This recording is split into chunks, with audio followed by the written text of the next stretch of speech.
Mall है, sitting plan भी बड़ा है, ऊपर से सेल्फ सर्विस है और आवाम ज्यादातर सुस्त है, तो बेचारों को बार बार ऑर्डर की अपडेट के लिए आना पड़े। तो इन भाई साहब ने मसले का हल कुछ इस तरह से निकाला। आप ऑर्डर करें, आपको साथ एक डिवाइस मिलेगी। वंस आपका ऑर्डर रेडी होगा, आप 1 किलोमीटर की रेंज में कहीं पे भी हों, डिवाइस वाइब्रेट और सायरन बजाना शुरू कर देगी।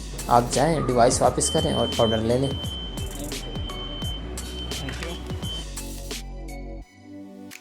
मुझे इंटरेस्टिंग चीज़ लगी तो मैंने इंटरनेट पर सर्च किया तो पता चला कि पूरा सिस्टम $133 में अवेलेबल है और इसमें बहुत सारे ऑप्शंस हैं जिसके ज़रिए हम क्राउड्स को कंट्रोल कर सकते हैं। बाय द वे, ये एफिलिएट वीडियो नहीं है।